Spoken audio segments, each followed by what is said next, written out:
Welcome dear students. Today we will be studying electricity. Now electricity is something that we all take for granted.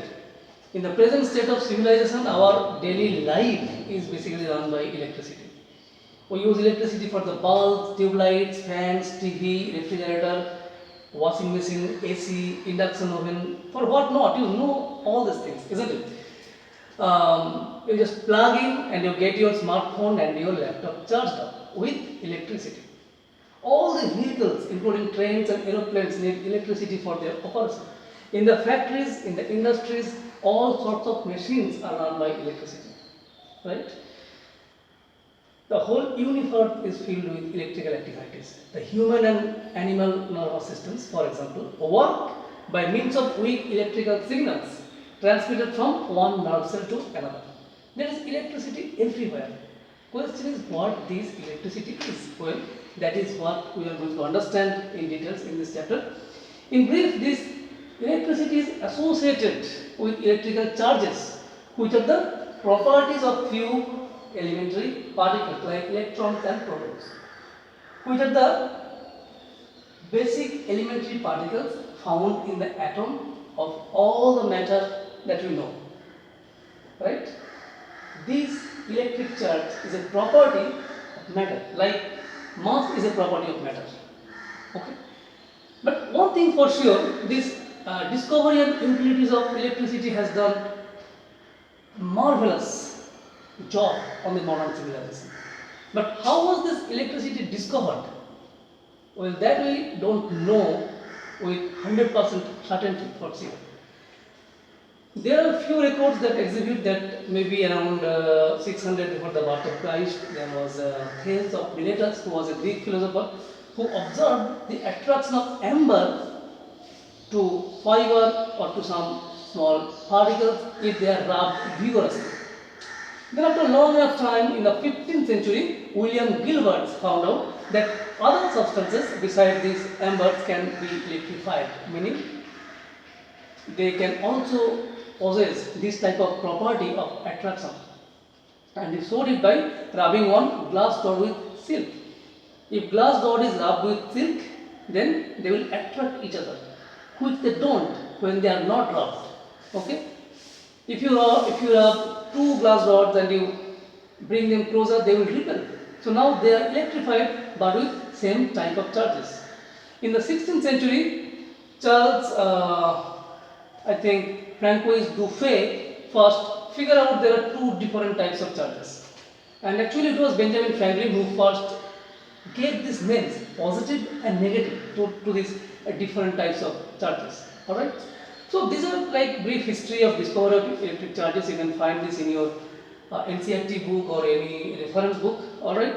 So let's understand this electricity right now.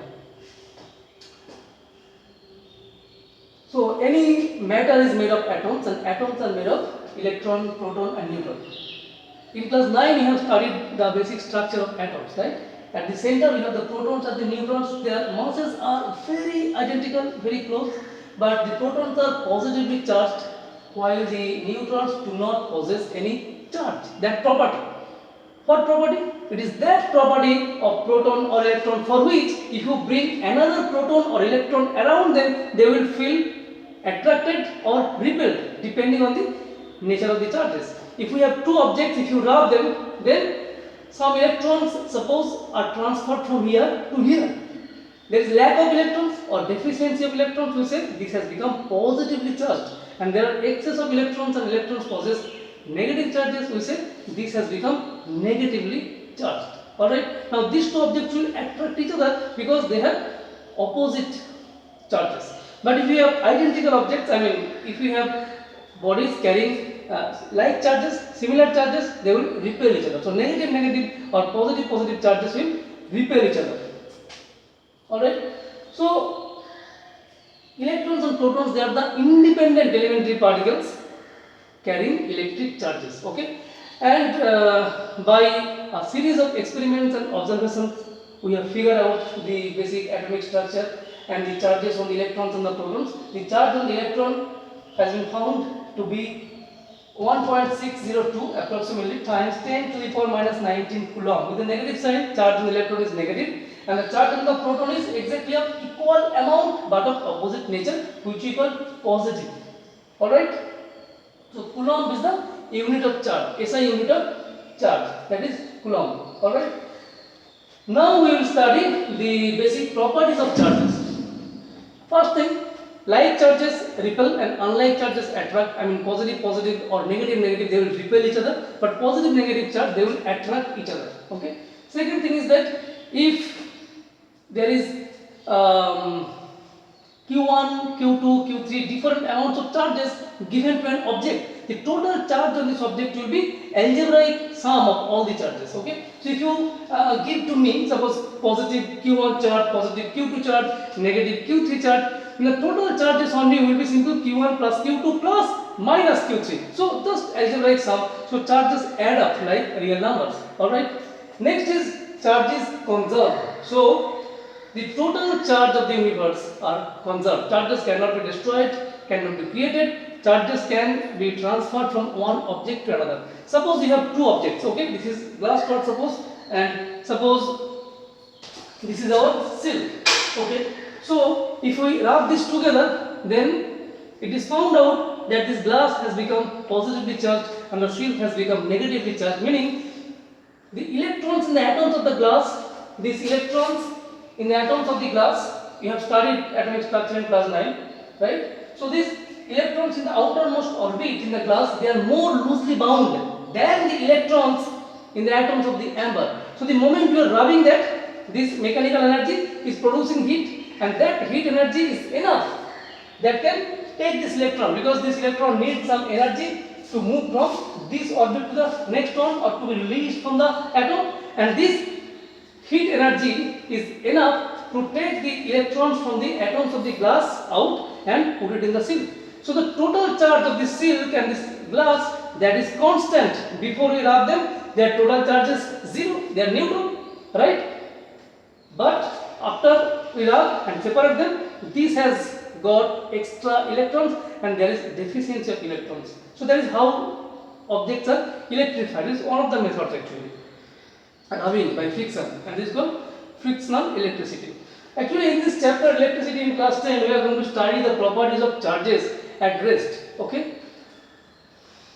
First, actually, no, not really, because we will be talking about current electricity. So the electrons will be going through conductors. Okay.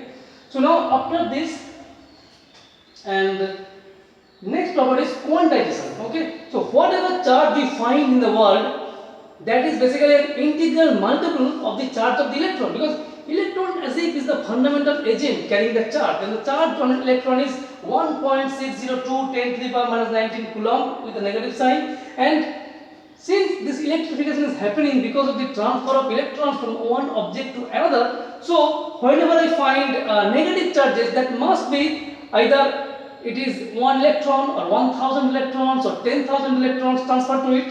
Okay. So the charge on that, negative charge on that, must be an integral multiple of electrons. And since electrons are going away from the other object, so this must be an integral multiple of electrons with positive charges, right? I mean the total charge is positive here. So we say that the total charge on any object is basically n into E, where n is this real number. That is quantization. Just to give a very simple example of quantization, think about a sweet shop. If you want to buy Rasagolla, then you can buy either 1, 2, 3, 4, 10,000 Rasagolla, that's fine. But you can never get 1.25, 1.33 Rasagolla, because we are assuming Rasagollas cannot be divided like that. So one Rasagolla is like the fundamental unit. You can have an integral multiple of one Rasagolla. Similarly, you can have any charges that is integral multiple of t. So if you have charge q, you are 100% sure this must be some real number times the charge of the electron. Okay, so that is the essence of quantization. Alright, so now we will talk about electric field and potential. Actually in class 10 we don't have to worry too much about our deep concept regarding electric field and potential difference, but it's definitely very important that you understand these ideas well. Okay, so electric field.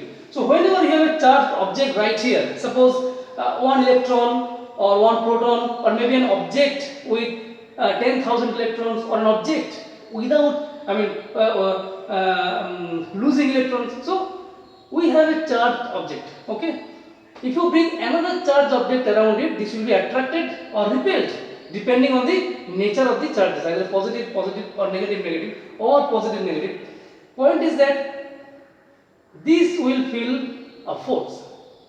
So the space around a charged particle has got some extra property, for which if you bring another charge into this region at any point, this will feel or experience a force of interaction. So we say an electric field has been created. Alright, if this is a positive charge,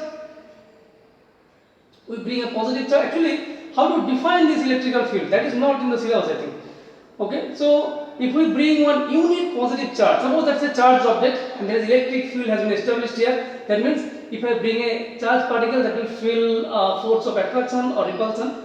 But conventionally we define that if you bring one unit positive charge right here or at any point, the total force of repulsion or attraction is the intensity of the field. So if there is a charged object and you want to know what is the intensity of the field at a point, then you have to say, alright, let's bring one unit positive charge there, very small unit positive charge, so that that positive charge does not affect the field of this charged object.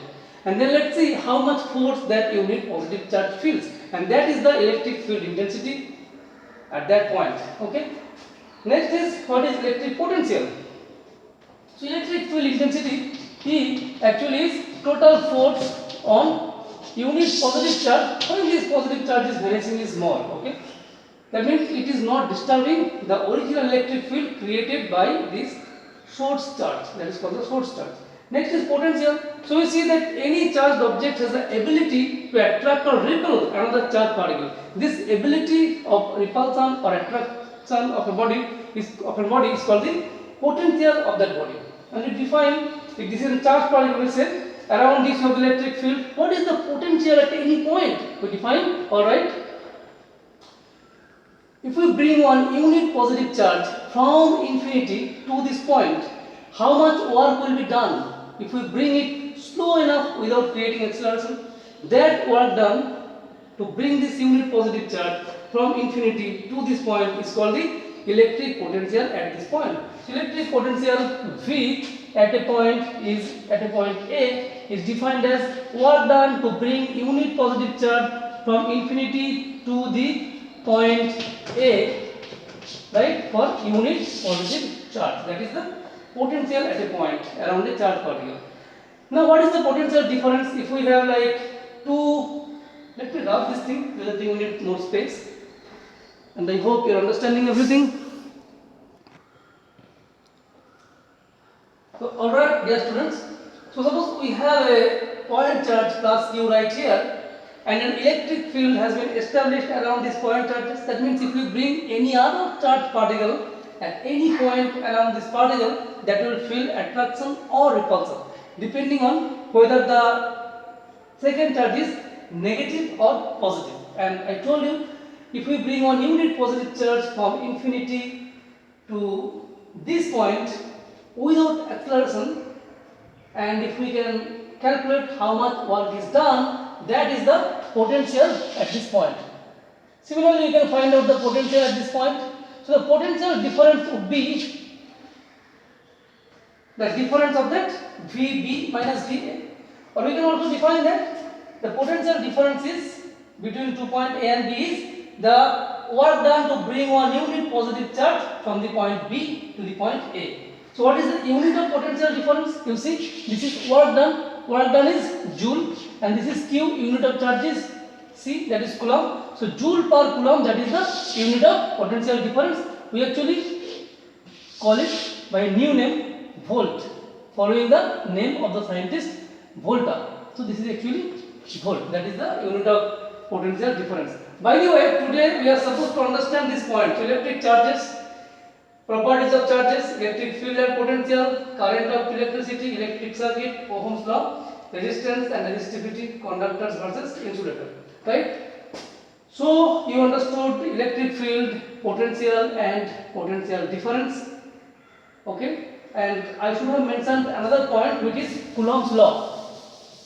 In the properties of electric charges, we said that like charges repel and unlike charges attract. Question is with how much amount, the quantification. So if we have 2 point charges, suppose Q1 and this is Q2, okay, and the separation between them is R, then Coulomb's law is saying that the total force between these 2 point charges would be proportional to Q1 and Q2. It will be inversely proportional to the square of the distance, and this force will be some constant called the Coulomb's constant, which is actually 1 by 4 pi epsilon naught times Q1 Q2 by R square. So this epsilon naught is called the permittivity of free space, and the value of this 1 by 4 pi epsilon naught is 9 times 10 to the power 9. Okay, what is the unit of this? You can easily find out the unit. Alright, so for that you bring R square here, so this whole thing would be what? Would be F into R square divided by Q1 Q2. So unit of this constant will be unit of force, which is Newton, times unit of distance square, so that is meter square, divided by Coulomb square. So Coulomb square, so Newton meter square per Coulomb square, that is the unit of this Coulomb's constant, and that is our Coulomb's law. You don't have to worry too much about Coulomb's law, because in your class 10 syllabus it is just not to know this much. Alright, we will primarily focus on the current of electricity. Okay, so what, just a second, what do I mean by point charges? Alright, when the dimension of the charge is very small compared to the separation between them, we can call that point charges. Suppose I am thinking I have two objects, this bottle and this duster. Okay, suppose that is positively charged and that is negatively charged. If we bring them close enough, we cannot really use this Coulomb's law to find out the force of attraction between them, because these are no more point objects, because the separation between them is very small compared to their dimension. But if I keep these objects here and if I take this duster in right hand, which is 12 km, then yes, we can treat them as point objects, right? So it depends on the relative size, like the dimension of the particle and the total separation between them. If that is big enough, yes, we can treat them as point object, and we can apply Coulomb's law to find out the force of interaction between them. Now after this, we are coming to understand our electric current. But alright, let us understand another point. When we understood this potential, so suppose at the point the potential is, at the point A potential is VA, and at the point B the potential is VB. Alright, and the potential difference, if this VA is greater than VB, that means positive charges will flow from VA to VB, and negative charges, electrons, will flow from VB to VA. So positive charges actually flow from higher potential to lower potential, and negative charges flow from lower potential to higher potential. Alright, now we will understand current of electricity. Okay, when there is water going through river, we say this is current of water. When the wind is blowing, we say this current of winds. Okay, so when electric charges are flowing through a conductor, say a copper wire or an aluminum wire or a silver wire, we see that is the current of electricity. Alright, in this context you should have the concept of conductors and insulators. Alright, so actually I think you have studied the basic ideas of conductors, insulators, all these things in class 8. So a conductor is basically that material which allows electricity, the electric charges, to flow through it very easily without much resistance. Like silver, copper, aluminum, all the metals actually, or you know that acid solution, base solution, right? Ion solution actually, these are good conductors, and silver is the best conductor actually. But we are not using silver in our home because silver is very expensive. We are using copper or aluminum to connect, as connecting wires. Insulators are those materials which has high resistance. It doesn't allow the electric charges to go through it so easily. For example, this dry wood or rubber or porcelain or even pure water, if it is deionized water, it is also a very good insulator. Air in general is a very good insulator. It doesn't allow the electricity to flow through it. Otherwise, it would be charged if there is some like shock. Like if there is an open end of a wire, if the air is conducting, then it will be stopped actually. Good that air is insulated, right? But during the lightning, the potential difference between the cloud and the surface of the earth is huge. It's like 10,000 volt, 20,000 volt, 30,000 volt, or even more. Maybe, yeah, huge. Maybe 300,000 volt at sometimes. I mean, of course, it is a very big number. And under this influence of this huge potential difference, this air is no more behaving like it becomes dielectric. That means the electrons from the outermost orbit of the atoms, they are actually like ripped apart and they become ionized, the atoms and the molecules inside the air. Okay, so then it is conducting electricity, but otherwise it is insulated. So now coming back to current of electricity, if we have conductor like our copper wire or our silver wire, any metal, okay, so electric charges will be flowing through that. But if we have any wire like aluminum or copper wire, if we leave it on the table, there is no electricity out of it. Because why? Because if you think, okay, this is our conductor and this is our electron. In the conductor actually there are many free electrons. At the room temperature, at the room temperature even, there are many electrons which are roaming around inside this conductor. Okay, but those electrons are actually moving randomly in all possible directions. So the average velocity of the electrons in a particular direction is basically zero. So electrons are not moving in a particular direction. But the moment you connect this conductor with a battery, and that is the symbol of a battery, that is the positive terminal, negative terminal. So that is the positive, that is the higher voltage, that is the lower voltage. So then what will happen? This negative terminal, they will push all the electrons, and electrons will be received by the positive terminal. So there will be continuous flow of electrons through this conductor, and this flow of electrons is called the electric current. But traditionally we take the direction opposite to the flow of electron as the direction of the current. So direction of current I is basically not same as the flow of electron, direction of flow of electrons. Electrons are flowing this way, but we take current is flowing the other way, meaning we assume as if some positive charges are flowing from positive terminals to negative terminals, but in reality there is no positive charges which are making the movement. Only electrons are taking part in the movement, and as a result there is an electric current, but current I is assumed to be flowing in the opposite direction as the direction of the electrons. Okay, so that is electric current. So how to define this electric current? This I equals to Q upon T. If we have a conductor here, okay, so if Q amount of charge is crossing this conductor in time T, suppose that's the cross section, right, of the conductor.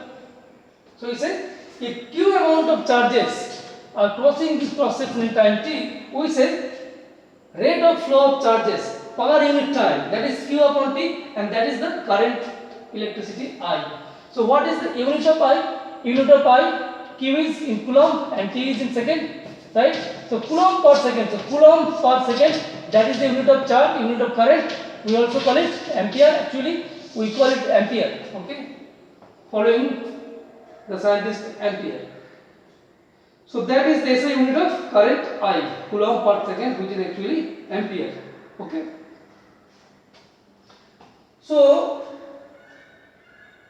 current of electricity will flow through a conductor only when it is connected to a power supply or a battery having a potential difference, because potential difference is important to drive the charges.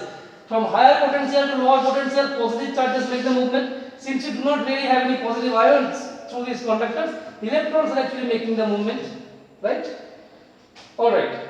So now an electric circuit. So an electric circuit is basically a closed path. So that is the symbolic representation of an electric circuit. Okay. That is a bulb, that is a resistor, suppose, and that is our potential difference battery, positive and negative. So because of this, electrons are going along this path, but our current I is going this way, we assume. Okay, so current I is flowing through that. If we have a key here, if the key is closed like a switch, then only the current will flow. It's a closed path. If the switch is open, the key is open, there is broken circuit, I mean there is no continuity, so electrons cannot flow continuously. So this is an electric circuit. It's an arrangement of power supply or the source of current. Then there is load. Any kind of appliances like your bulb or TV, refrigerator, your washing machine, whatever we connect to our power supply are called loads actually. So we have the power supply, one key or a switch, then the load resistors, okay, and all the loads have their own resistances. We represent that resistance by this resistance symbol. So these are the components of an electric circuit, and we generally represent that by symbol. This is the symbol of resistance, that is the symbol of a bulb, that is the symbol of a battery. If we have many battery connected in series, okay, positive, negative, positive, negative, positive, negative. So you have three batteries, as you can see, connected in series. That will give us a higher potential difference. Alright, other symbols are there. You can follow the book. For example, if two wires are joined at this point, that is how we represent it. If two wires are connected here, if two wires are not touching each other, so that is the two wires going over each other, but they are not connected. So that is the symbol. You can find out all the symbols in the book, okay, or in the study material that I am going to share with you. Okay. Then there will be ammeter. Ammeter is a device that is used to measure electric current. Ammeter will be in series. Suppose you have this resistance, you have bulb here, you have battery here, that's all in series. They are connected one by one. Resistor are the ammeter, bulb, battery, and this is used to measure the current passing through the circuit. If you want to measure the voltage drop across 2 points, okay, we will discuss about that. That is a voltmeter. Okay, voltmeter is connected parallel to the device across which we want to measure the potential difference. All right. So now you have understand the current of electricity. I, which is equals to Q upon T. The unit is ampere, and electric circuit is here. Now we will study Ohm's law. Give me a second.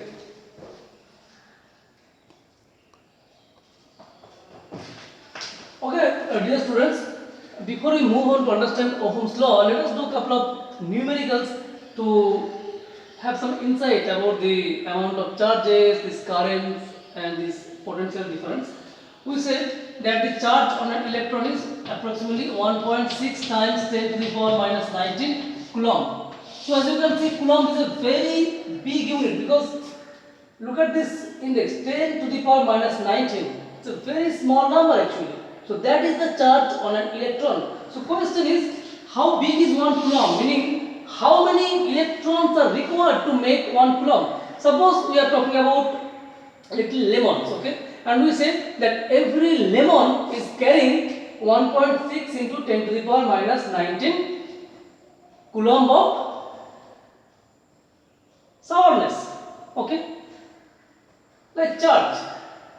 I want to have 1 coulomb charge, so how many lemons would be required actually?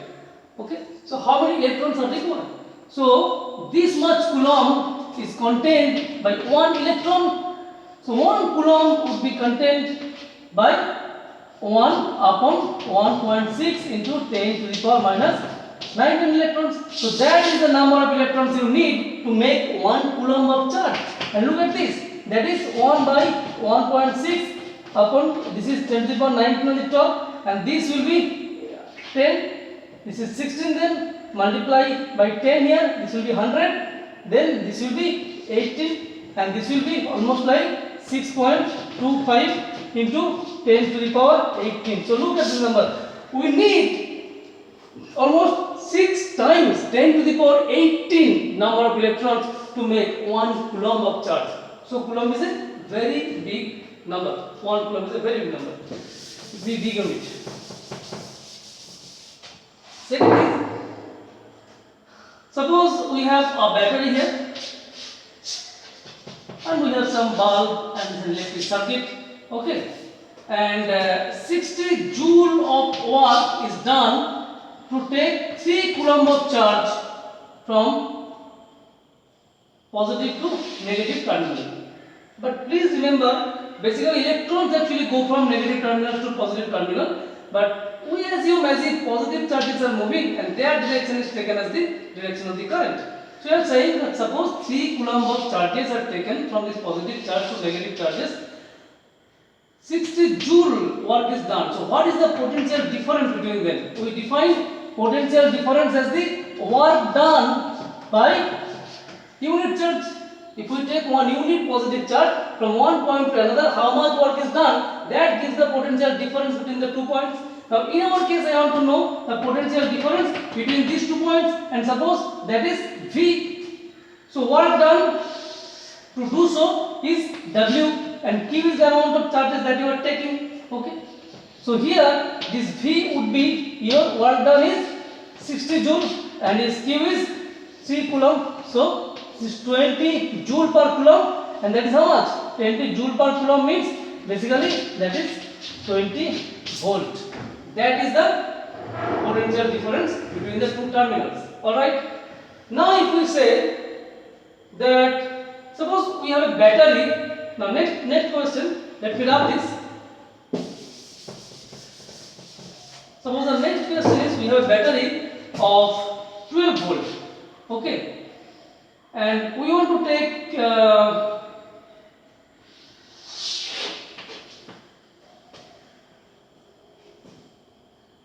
say 2 coulomb of charge from here to here. How much work will be done?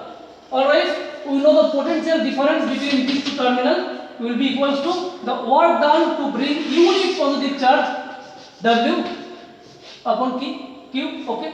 Here this potential difference is given, that is your 12, and it has been asked you what is the work done when Q is given. So W equals to V into Q.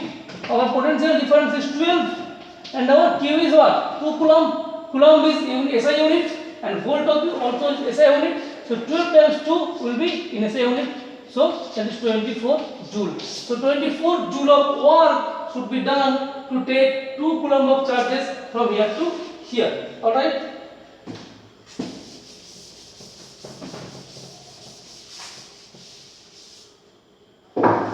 Let me take a look at some other problems.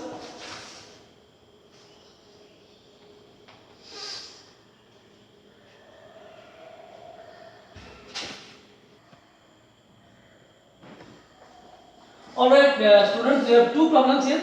First one is we have an electric circuit containing a battery, resistor, bulb. Okay, so this is basically the resistance of the bulb being represented by this symbol. Alright, so point is if current I 0.5 ampere is flowing through that bulb for 10 minutes, what is the total amount of charge Q that has flown through this bulb? Alright, so how to do it?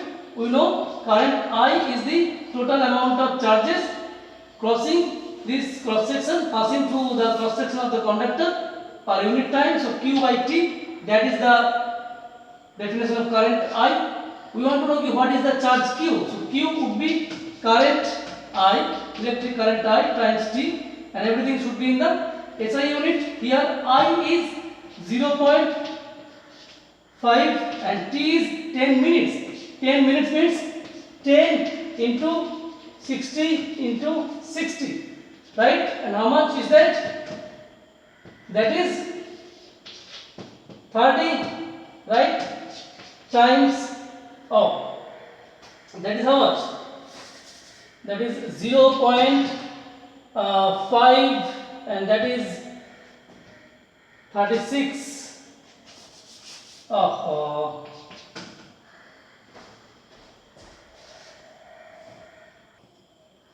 So yeah, that is a mistake. So we have time is 10 minutes, so 10 into 60, that is the second, right? So we'll be having here 300 coulomb. That's the total charge flowing through the bulb. Alright. Second one is if 4 coulomb of charge is passing through this bulb in 5 seconds, what is the current? Alright. Current I is equals to charges passing per unit time. So Q by T. Here Q is given, that is 4 coulomb, time is 5 seconds. So 4 by 5 unit will be ampere, and that is how much? That is 0.8 ampere. So that is the current passing through the circuit. Alright, now we will move into the discussion of Ohm's law. Alright, so let me wrap this. We have understood the concept of electric charges, the properties of electric charges, most importantly quantization, right? Okay, so now Ohm's law. Ohm's law. We see that the current I passing through a circuit depends on the potential difference at the end of this conductor. That's a conductor. The conductor has got a resistance. We will discuss about resistance. Just wait for some time. That conductor has got some resistance. We denote it by R. Okay. So the potential difference, current I is flowing through it. It is found out that the current flowing through a conductor depends on the potential difference as well as the nature of this material and of course on the temperature. Okay. In Ohm's law, it is said that the current I flowing through a conductor, passing through a conductor, is directly proportional to the potential difference. Okay. So I is equals to, so you can write that okay, V is proportional to I, so V is equals to some constant into I, and that constant depends on the material being used. Okay. The actual statement is this current I is proportional to the potential difference at the end of the conductors, provided the dimension of the conductor, like the length and cross-sectional area, they do not change, and the other physical properties like the temperature of the conductor also should not change. Then only our V will be equals to I into R. Okay. But in general, if the current I is flowing through a conductor, there will be heat generation. So usually the temperature doesn't remain constant, and because of the heat generation, the conductor can get elongated slightly, its diameter can increase slightly. So strictly speaking, this Ohm's law is not strictly followed, this linear. But otherwise, this I and V, that's a straight line curve, as you can see. This is like your Y equals to, if you say in terms of I equals to 1 by R into V, right? So this is like Y equals to mx, you know that equation of straight line. So V is here, I is here, and that's equation of a straight line basically. Okay. So that can be verified in the lab if we have a circuit like that, and if we just put a variable resistor here, a rheostat, then we can put one voltmeter here that can measure the potential difference across the resistor. Okay, and we can make a table that we can vary this potential. We can vary the current through the circuit by change of the rheostat. We will see the potential drop across the resistor, that will be changed. So we will be having different voltage drop and different current. We can make a table. I can plot the curve, and we will see it is a straight line. But there are many devices where this linear relationship between this I and V is not strictly followed. One of them is like diode. Okay, but we don't have the scope to discuss about diodes here. Okay, that's not in our syllabus. Okay, so what I'm trying to say, the relationship can also be like non-linear. Okay, it can be non-linear. Okay, but don't worry about that. Here you have to understand this Ohm's law, telling that right, if we know the potential difference V between the two ends of a conductor, we will see that the current I flowing through it will be proportional, will be directly proportional to this potential difference V, and this proportionality constant R, it depends on the material, and this R actually is the resistance. Okay, so whenever electric current is passing through a conductor, the atoms, particularly the positive ions of the atoms, they will resist, they will attract the electrons. So this flow is not free. Okay, this is not like movement through a complete frictionless freeway. Okay, electrons are going through a conductor and they are attracted by the positive ions, so their motion is hampered, there is some opposition. Okay, in the insulator there are first of all not many free electrons and they are unable to move. Okay, the resistance is very high for insulator, but for conductor this is the resistance, that is the total opposition offered by the conductor against the flow of the electric charges through it. And it has been found out the resistance is directly proportional to the length of the conductor. If we have a conductor, let me draw the conductor, a schematic diagram of the conductor right here. Okay, so suppose that is the schematic diagram, that is the cross sectional area, and that is the length, that is the area. So this R is proportional to L. R doesn't found out that if the opposition is R for this length, then if we increase the length, more opposition. If the road is longer, more problems, right? More oppositions. So proportional to 1 by A. If this path is much bigger, then electrons have plenty of space to move through. Okay, they don't feel that much opposition. So if the length is constant of the same material, but if this is bigger diameter, electrons will be flowing easily. So resistance will be decreased. So R is proportional to 1 upon A. Okay, and so we can write with a constant. This is L upon A with some constant, and that some constant is written as rho. That is the constant which depends on the nature of the material. Okay, so that is how R depends on length and cross sectional area of the conductor. Okay, so the unit of R is ohm. Okay, so how to define 1 ohm? Actually, we should use Ohm's law. V equals to IR. We should have defined ohm here. All right. So if you want to know what is 1 ohm, we will say if the potential difference is 1 volt, if 1 ampere is current flowing through the conductor, then there is 1 ohm of resistance. That means if you have a conductor which is kept at a potential difference of 1 volt, and if you see that 1 ampere electric current is flowing through that, then you will say the resistance of this conductor is 1 ohm. So that is the definition of 1 ohm. Alright. Now coming here, this rho is called the resistivity of the material. Okay. So for different material, this rho is different. Okay. So this rho actually, now I don't think I should say here that this R depends on the temperature.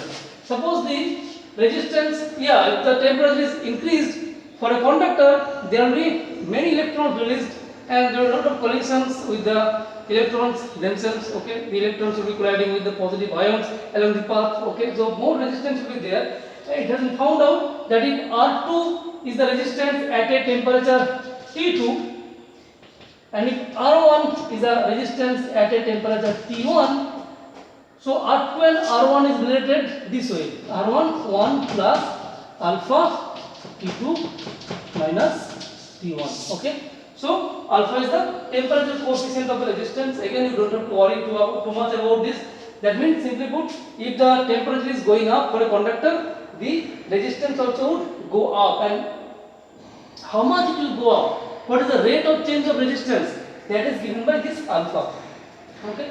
If you take alloys, actually for alloys this alpha is very close to 0, so there if you increase the temperature, the resistance doesn't vary that much. Okay, for an insulator, if you increase the temperature, there will be more electrons released in the insulator, so actually there will be better conducting. Okay, there will be better contact electrons. So for that this alpha will be negative, but okay, it's enough to know this much. Okay, if you have questions, we can discuss further. So what is this alpha? If you want to know, that is R2, you can bring this R1 here, this R2 minus R1, and then this alpha will be what? Just you can multiply by R1. So this is here, and this will be here, plus R into this, R1 into this. So R1 will be here, R2 minus R1 divided by R1 by T2 minus T1. That is alpha. So you see, this is the change of resistance per unit resistance. Okay, per unit increase of temperature. So if you have if you know the resistance at a particular temperature, and if you know the change of resistance for a change of temperature delta T, then you will say, okay, it is the change of resistance per unit resistance. Okay, per unit increase of temperature. But don't worry about this. Now we have to define resistivity rho. So if we look here, so how to define rho? This rho, if you see, this rho equals to R A upon L. So if we take a material, and if I want to define rho, I will take, okay, let me take this A equals to unity, so 1 meter square in SI unit, length equals to 1 meter, then we have this rho equals to R, okay. So that means if you want to know the resistivity or the specific resistance rho of the material, we have to take the conductor made of that material which is having 1 meter length and 1 square meter as the radius of, cross sectional area, and we have to measure its resistance R, and that will be numerically equal to the resistivity of that conductor, okay. So the unit of resistivity is, from here you can find out, so resistivity unit is unit of resistance, which is ohm, okay, and this is meter square and this is meter, so that will be ohm meter, okay. This ohm is written by capital big omega, so that is the unit of resistivity. Now if the resistivity is higher, means it will offer more resistance, but please try to understand, this resistivity does not depend on the length or the cross sectional area of the conductor. It depends purely on the material, and of course rho depends on the temperature, like the radius, like resistance. So rho 2 will be rho 1, then 1 plus alpha T2 minus T1, okay. So here rho 2 is the resistivity at temperature T2, rho 1 resistivity at temperature T1, and that is the coefficient, thermal coefficient of resistivity, okay. So 1 upon resistivity is actually conductivity. So conductivity sigma, if the resistivity is higher, conductivity will be lower, resistivity lower, conductivity higher. If you go back to resistance R, then the reciprocal of R, 1 by R, that is defined as conductance, capital G, and its unit is mho, M-H-O. See, O-H-M, ohm, that is the unit of R. So inverse is called mho, M-H-O, mho, or Siemen, A-C-I-M-E-N. So you understood the concept of resistance, okay, and how resistance is coming into picture. It is because of the collision of the electrons with the atoms of the positive ions in the conductor, and conductors have less resistance, okay, but insulators, their resistance is very high, okay.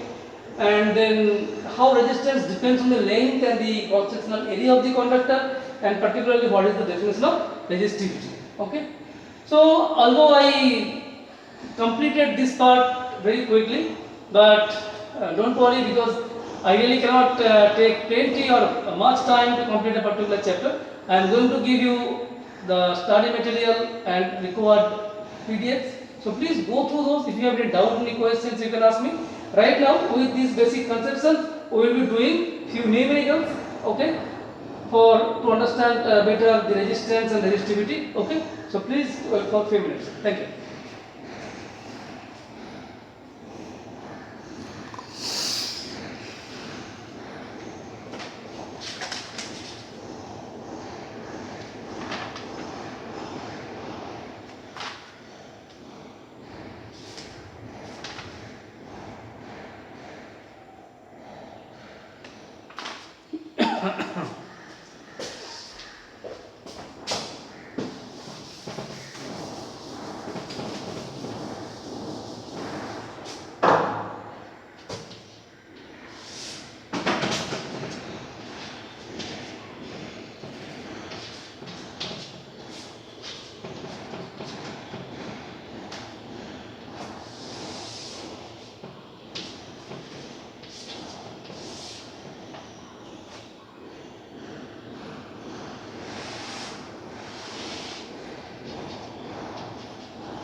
Okay, dear students, actually the problem is we have a conductor of length L, okay, and we are stretching it so that its final length is 2 times the original length. So if the initial length is L, now the length is 2L, okay. If the resistance of this wire is R, what is the resistance of this wire, okay? And how to do that?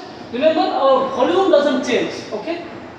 So because what is mass? Mass equals to our density into volume, or density equals to mass over volume. Volume actually is constant, mass is constant.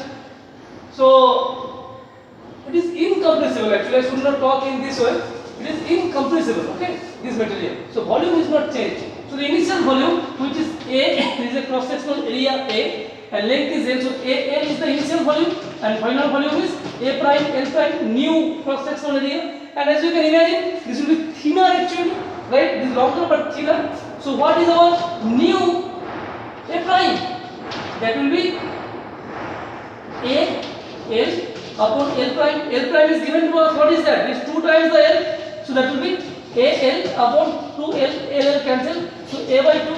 So the new cross sectional area has become 2 A upon 2. Now point is that we know the resistance R equals to rho into L by A. So that was the original resistance. So now the final resistance after this change will be rho. Now rho will not change. That depends on the nature of the material. The same conductor, and the new length has become, that is L prime by A prime, right? And now rho into what is L prime? That is our 2L. And what is A prime? That is A upon 2. So that is A upon 2. So that will be rho into this 2 will go up. That will be 4L upon 8. Okay. If you take this 4 outside, 4 rho L upon 8. But note, rho into L upon A is nothing but the resistance of the original conductor. So that is 4 times R. So now the resistance of this wire has become 4 times the original resistance. Alright, that's all for now. We will do more numericals to understand as we proceed. So please watch the video. If you have any questions and doubts, write to me over the group, and I will come up with new videos and upload to your meeting over YouTube, and we will discuss in details. Thank you so much, and have a good day.